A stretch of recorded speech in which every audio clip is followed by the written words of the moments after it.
January has been both the fastest and like the longest month ever.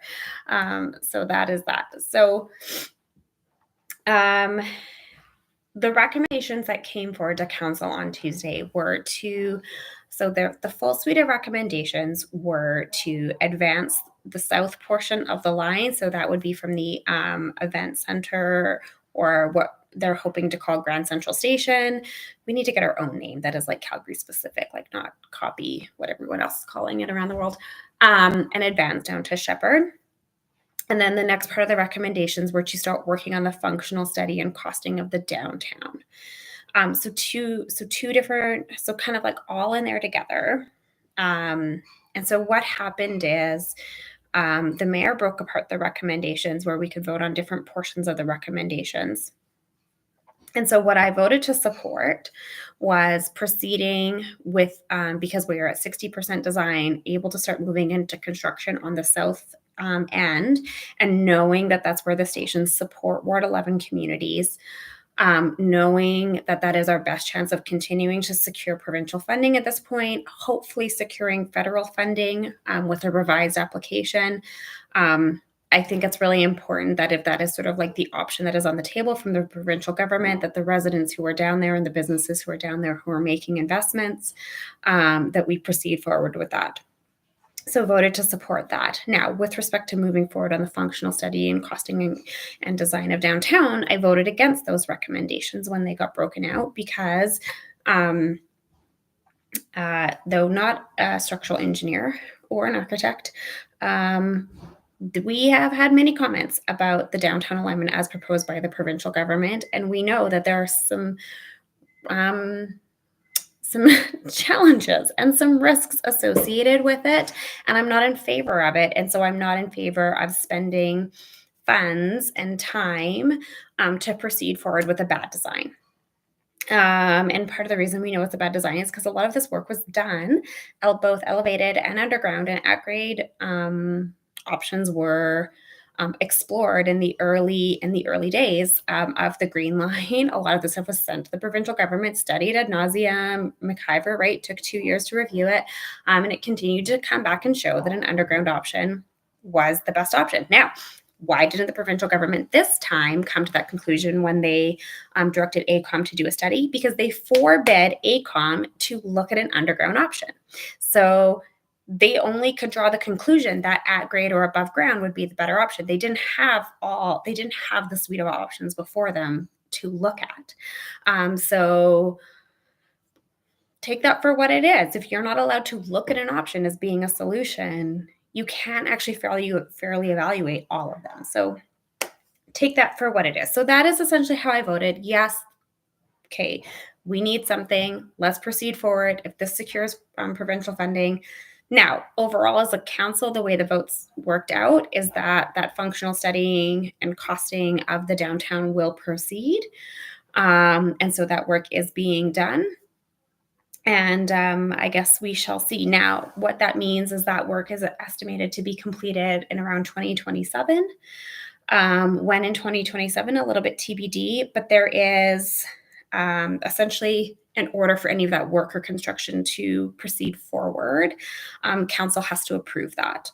So that's really important. So there continues to be phasing and steps where council can evaluate the cost and the spend and the available dollars at the time, and evaluate where the provincial government may be at that time, or the federal government may be at that time with respect to funding, before decisions are actually fully made to continue to do that, because that is truly a long ways down the road. But what it does mean is we're starting on something in the south, with the hope to proceed through downtown with the goal to get to the north of the city. So these are really important things. So it is very complicated and nuanced and complex. These projects are never easy. They're never easy. They're never easy financially, politically, from a construction perspective, always lots of things going on. They could be made easier if people used facts and data to make decisions. But sometimes, I guess that is the whim of the provincial government. They don't have to do that. So there's that. Now, I want to talk about the next actually really great piece of news that came out this week. So CMLC, Calgary Municipal Land Corporation, best known for their work in the Rivers District and East Village. As a council, we were able to expand their mandate and growth because, as we know, that areas will proceed forward, is proceeding forward, but the mandate of CMLC in order to continue to allow them to grow and to, as those projects will eventually wrap up, they're going to need other things to do. And they are in a position right now where they're able to look at more work and use their expertise and strength as an arm's length development corporation, but wholly owned subsidiary working on behalf of the city to expand their mandate. So council was able to expand their mandate earlier this year and give them a mandate and some financing to look at transit-oriented development. So around our LRT stations, they're going to call it transit-oriented communities because, of course, it is not just about putting buildings on it. It is really about the whole public streetscape and everything that goes along with it. So there are some dollars in there for them to look at. And so they are evaluating a number of stations. The stations have not been selected yet. Please know I am advocating really hard for the 3 stations that are in Ward 11, so Anderson and Southland and Heritage Station, to be at least one of those selection choices where they can do some comprehensive master planning, some potential land use changes and applications, and all of that. And Anderson in particular poses a really, really great opportunity because it's a large piece of land, but it needs a little bit more like strategic development around it. And I would say then that Heritage is the next best one, in my opinion. Because there's a lot of private development that is happening around there. And so it would make sense to kind of put it all together. Now, not a development expert, CMLC is, so happy that they're the ones taking this forward and moving this forward to have that conversation. So as I know more, and if things come out, I will be happy to share it with you. If you didn't catch 15-Minute Fridays last week, a couple things at the Heritage or next to the Heritage LRT where the old YMCA site is. There's actually 2 parcels there. One of the parcels was city owned. One of the parcels was previously YMCA owned. They sold that. There is a land use coming forward for that, which is really fantastic.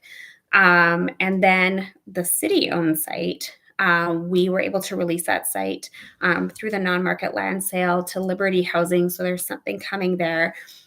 Those groups are working together. So the 2 sites will be working together, not necessarily one building, standalone buildings, but integration in terms of like construction and plans and coordination and all of that stuff just to make it a little easier on the community. But that's super exciting.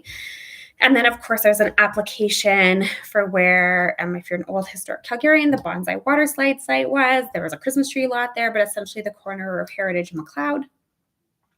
That site is up for redevelopment. Lots of questions on that site. So they are proposing actually 6 stories there. Now, there's a very good technical reason for that. The ground underneath there is a ton of bedrock. And so to do towers would actually be a huge cost, like technical and engineering cost. And towers, the way that they end up getting structured and an all outlay, you don't necessarily get more units just by going up. There's sort of that misconception. So you would probably look at around 700 units if you were to do 2 towers on that site. The 6-story that they're proposing, you're going to get about 600 units. So in terms of like scale, but then the overall cost, you actually get a better product with 6 stories. Now, a lot of people will say it's not compliant to the Heritage Local Area Plan. However, when we draw the maps and talk about height, we don't necessarily, again, know what the technical like land studies are. And so the development group and the ownership group have looked at what the actual land is and how they could dig and what they would do. And digging to do towers, to do the pilings, just like it would make the cost astronomical. And then you don't end up with housing that is like really relative to the actual like needs and what people can afford. So I'm super supportive of the application as it presents because you still get great density on the site, just in a different product that is just going to it's going to go up way quicker for one thing, and it's going to be way more cost effective and then, of course, more affordable for residents in the long run. So those are also really important design considerations. But of course, from a planning perspective at the city, we often don't look, we can't look at what the costs are to develop. We simply just say, like, oh, what would fit in a grand scheme of things. Um, and so we don't talk about the costs. So we have to leave those up to individual applicants to make the best decision for the piece of property that they own. So happy to dig into that if anyone wants to in any further days. But that's super exciting. Two more towers coming at the London Towers development. The first tower development permit application is up where the London drug site is, sort of across the street. So lots happening in Ward 11 around redevelopment around Heritage LRT station. So of course, again, lots of conversations around the public realm there and building that into the work that we're doing. So know that like some of the pedestrian crossings and sidewalks and all of that can like be considered for upgrades. There's some other conversations about that park and ride lot that I would love to advance with transit around how do we make that a parklet, knowing that it's really almost like, well, it's never a capacity for parking, and what are the better opportunities to support something sort of unique and almost, I'm thinking like a pixel park downtown, and how could we potentially transform that. So some really, and of course, talk to communities about that. So that's the high level. I'm going to grab a snack in between meetings here, go do some media to talk about transit routes for school students. So look for that. And I will catch you all next week. Happy end of January, everyone. Happy Lunar New Year to those who celebrated this week. And let's hope that Groundhog Day isn't too horrible on Sunday. And stay warm.